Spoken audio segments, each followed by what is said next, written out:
Welcome student of class 10. In the final video of your power sharing, I presume you are fit and fine with your family members. So with this assumption, we'll proceed with our chapter, that is your power sharing. Students, in the previous class we were discussing about the two different reasons which has forced to compel us to believe that why power sharing is becoming very much essential in the field of a democracy. So these two reasons was one your prudential reason as well as your moral reason. In the prudential reason, what we have studied that it helps to ensure the political stability. It is basically the profit and loss what we get to see in the society. So with the prudential reason, the instability in the government is been stopped, and it brings a political stability among the political leaders as well as the government. Besides this, it avoids the conflict among the peoples because it teaches them to share the power or to cooperate with the different versatilities. Okay. Thirdly, it also provides equality to everyone, no matter or it is in the majority or the minority. The sense of equality is presence before both the peoples, whether it is majority or your minority. Thirdly, it is based on a completely logical sense where we get to know that what is our duties towards this.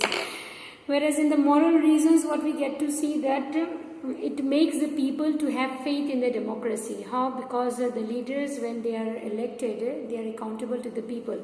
And if the peoples are satisfied with what they are expecting, then it seems that the moral reason has been successful here. Okay, so moral reason is all about the legitimacy of the government, whether government which has been selected for what to be done is being addressed by the people wholeheartedly, or they are rejecting it because of the grievances which has not been followed.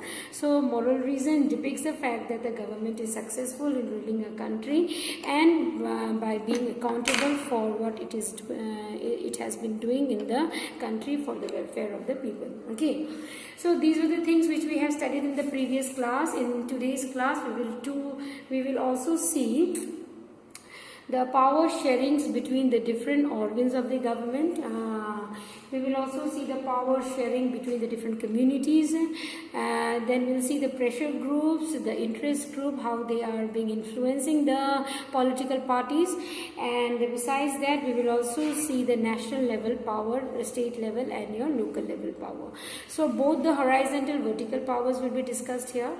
But before that, we'll come to know that why the power sharing was very important in the field of a democracy.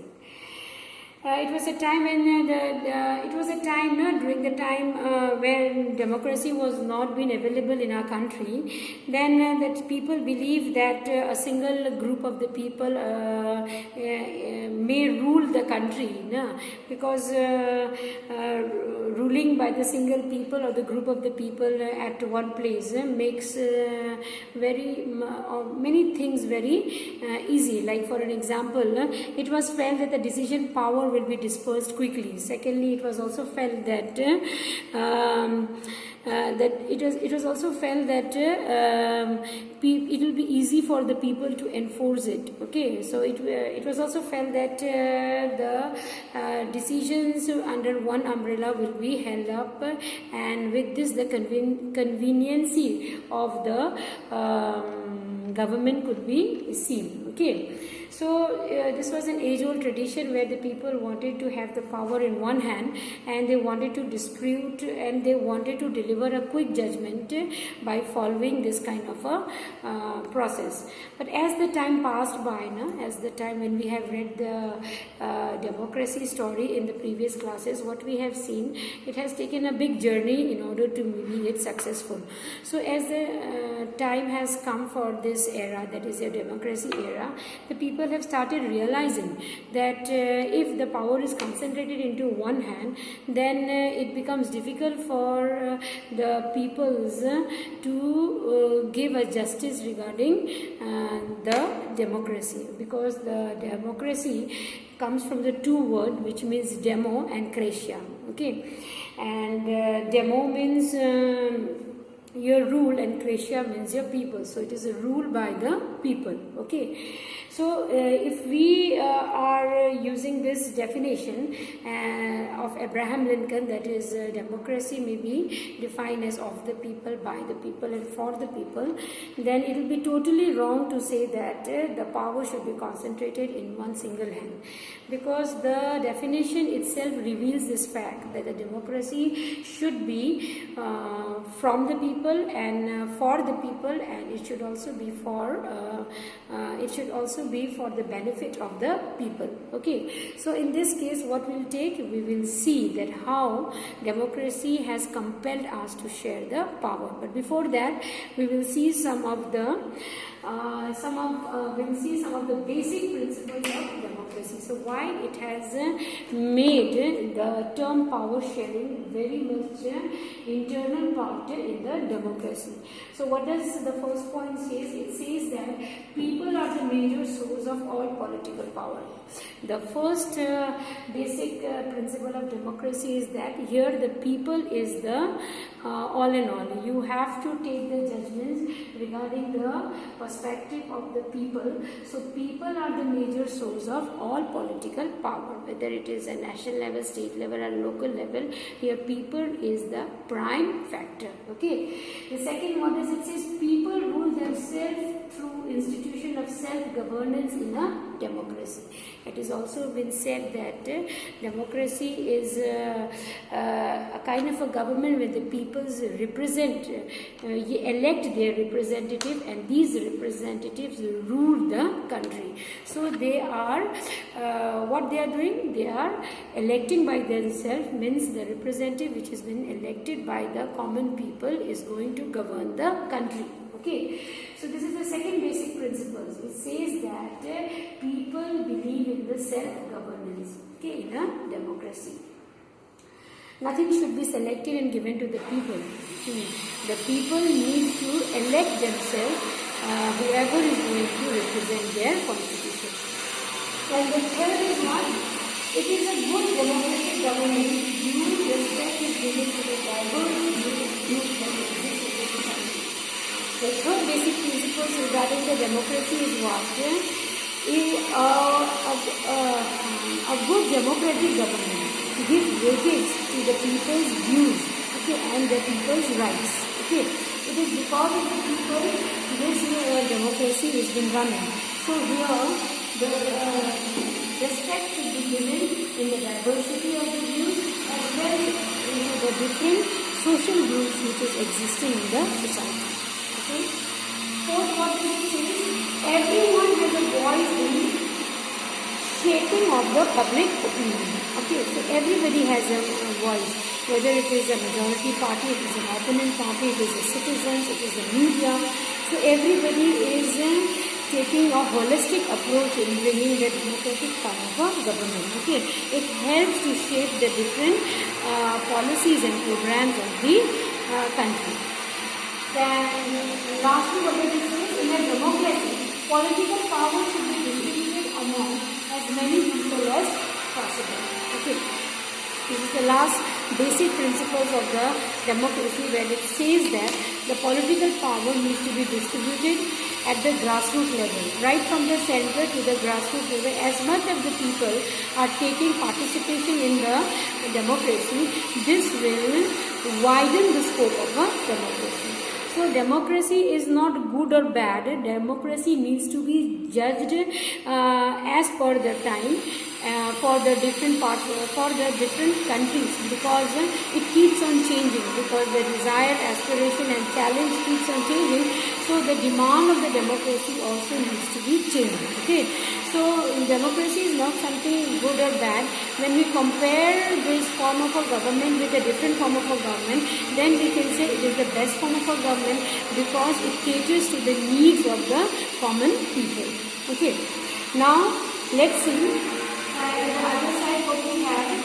In the modern democracy, as I told you, as our challenges is being increasing, so as the different definition of the democracy is changing, like it is taking a broader view. Okay, we have to, before it was only of the people, by the people and for the people. Now we have to see that the people's participation is very much important in order to bring the qualitative judgments in the democracy. And this can be done only when the powers have been distributed at the different level. So the first level where the power has been distributed is what?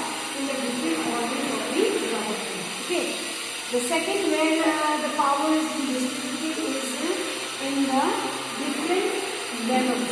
Okay, different levels here means to your state level, your national level, as well as your local level. Okay, so this is the different levels.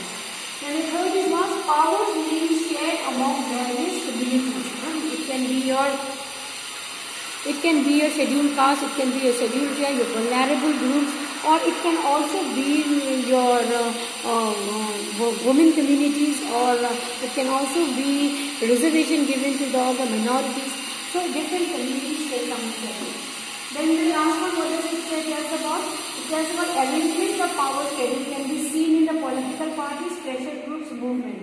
Since our India is a multi-party system, so there is a lot competitions regarding the different parties. Okay, neck to neck competition is there, and these political parties are directly or indirectly being influenced by the different groups in the society, and these different groups comes from the various pressure groups, interest groups, as well as the big persons who try to influence the policies of the government. So one by one we'll see all this power. First we will see the horizontal distribution of power. So what do we have here? We are having two different powers we are going to discuss, and we'll compare also. One is your horizontal distribution of power and the other is your vertical distribution of power. So let's see what do we have in our horizontal distribution of power.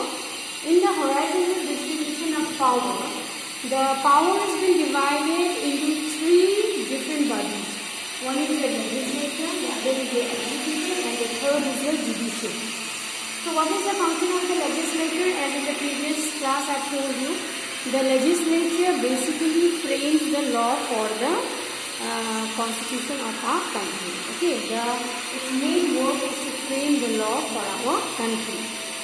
Whereas the work of the executive is what? The work of the executive is to implement this law at the ground level. Okay.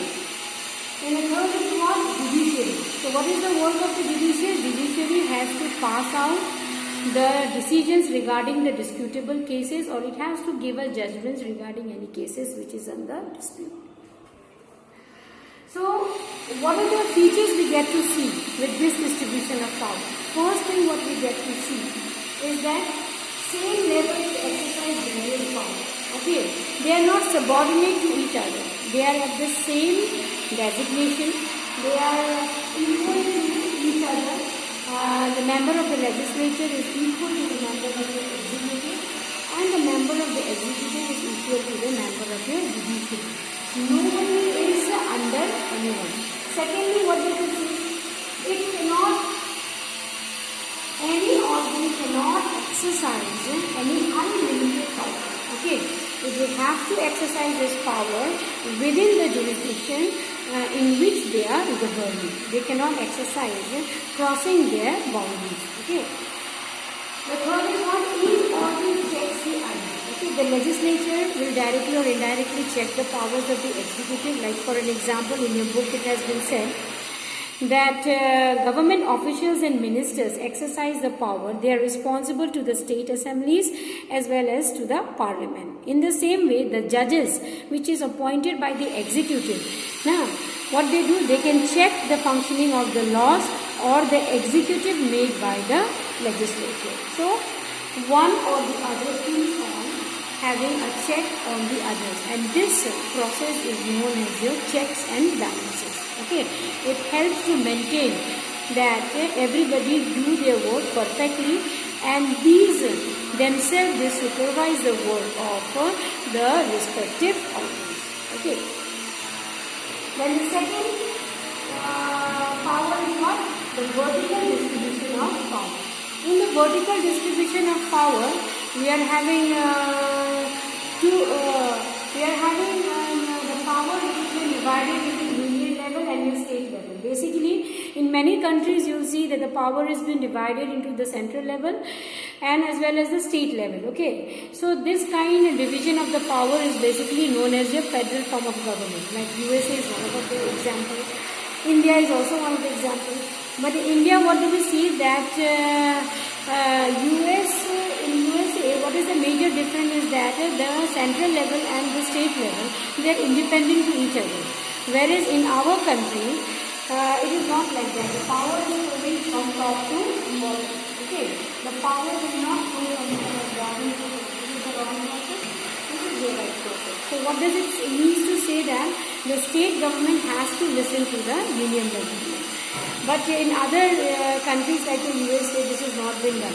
The state level the states will be looking over their state government, and whereas the president will be, the Senate will be looking after the state government, and whereas the president will be looking after your central government. Okay. So this is a minute changes which has been taken place. That is why our India has been called as a quasi federal, not fully a federal government. Okay, but many of the states are not having this. They are not sharing this kind of powers between the center and the state. Like for an example, here Sri Lanka, whereas Belgium is sharing this power, and so there is no dispute in Belgium, and we can see that there is a civil war in your Sri Lanka. Okay, so this is one of the reasons why it is very important to share the power from the center to your state level. In our country, this type of sharing of the power is mentioned in our constitution. If we go more down, like if you go to the grassroots level, the power is again been shared between the two areas. One is your urban area and the other is your rural area. In the urban area, we are having a municipality who looks over all the works of the urban area, whereas in the rural area, we are having the panchayats, okay, under whose all the development work has been done in the rural sector. Okay. Besides this, we are having two more distribution of powers which we'll see, and those are powers which has been distributed between the various communities, and how the different agencies are giving or influencing the majority party in the decision making. Okay. So let's see what do we have here in the power sharing among the various communities. So we have seen that in the example of Sri Lanka, that the power has been shared on the not on the basis of Sri Lanka. We have seen in your Belgium that the power has been shared on your regional basis as well as on your ethnic groups. Okay, so these are the areas where the Belgium has been one of the successful model where the powers will be shared both on the linguistic line also as well as on the regional division also. So we are having power shared among various communities. We are having linguistic groups we can share the power firstly. Secondly, on the religious group also we can share the power. Okay, which we are not seeing in the Sri Lanka. Sri Lankans are not dividing the powers between your Tamilians as well as your Sinhalas. So the Sinhalas are enjoying the majority power, whereas the Tamils are not getting the power. So for that reason, the agitation was there, and the people have come up with the civil war. Okay. So it is recommended that the power should be shared among various communities. One on the basis of your linguistic group, and secondly on the basis of your religious group. Thirdly, we will see that there is a legal arrangements of sharing the power also. Like if we take an example for our country, then in the Mandal Commission we have seen that the Sabakna, the socially economically backward caste, has been given the reservation 27%. In class 9 we have studied this. So we have seen, so those kind of arrangement has been done in our country. Like for an example, the visual sections is getting some reservations, the women are also there getting some reservations. And these are represented in the administration as well as in the legislature sector also. Okay. Now why this is done? So there is a big question that why it needs to be done in our country like that. The very obvious reason is what? That this type of arrangement is meant to provide a space in the government and the administration to diverse communities who otherwise would feel alienated if their grievances are not being listened. Okay. So this is how the government can put their grievances in the logical manner, and this method is used to give the minority social group a fair share in the power. So if this has been done, then what happened? The peoples will not remain aloof. Like for an example, in France and Europe, we have studied till many years back, the women were not getting their rights, so they protested towards the government for asking. They formed an association, they formed the party to get their rights. So in our country, these kinds of things are being looked after by giving some of the reservation and keeping it in the administration as well as in the legislature body. Okay. The last one is your arrangements of power sharing by the influence of certain groups, that is your political parties, your pressure groups and your movements. No? Like we all know that the political parties are the registered group. We have studied the political party in the online classes where we have come to know that there are 7 political parties, no? The national political parties. Now these parties sometimes share the power directly. Like how do they share the power directly? When they form an alliance with the different parties and they win the election, and after winning the election they form the government. So they come to frame a coalition government where the powers is being shared by the different group of the people or the different party members. Okay, so this is the direct way of sharing the power. Sometimes we see the different pressure groups, okay, or the different interest groups. Like in the pressure groups, we can see the example of BAMSEF, like Backward and Minority Communities Employees Federation. Then we can keep the example of BCE. So these pressure groups directly or indirectly influence the government in the policy making. Okay. Besides that, we are having some interest group also. These interest groups are your businessmen, your traders, your farmers, your industrialists and your industrial workers. Now, they are also influencing the government in their government policy, and they also will have a share in the government power either through bringing the influence on the decision making process or by participating in the governmental committee. So in this way, what happened, all these members' needs are also been catered in the different way by the majority party in the government. Okay. Then we are having the movement here. The movement here. So various movement like your Narmada Bachao Andolan, then your Akhil Bharati Vidya Parishad.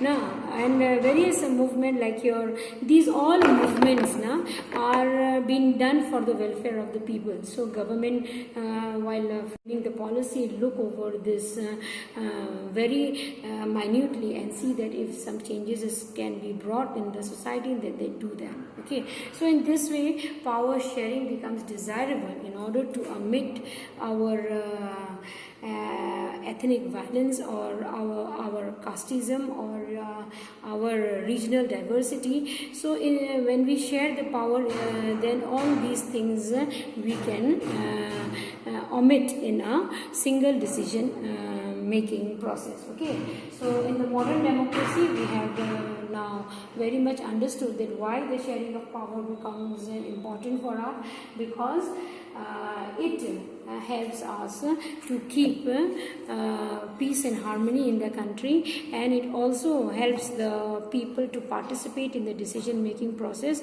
and it tries to broaden the perspective of the democratic government. Okay, so with this I presume the lecture was enough for you to understand. Now to understand it much more better way, you have to read the NCERT thrice, and please go over the sample papers, because the sample papers only will help you to guide what kind of questions are being put forward in the body. Okay, so with this assumption I would like to end up the lecture here. Have a good time and please do study, work hard and also be happy. Thank you and have a nice day.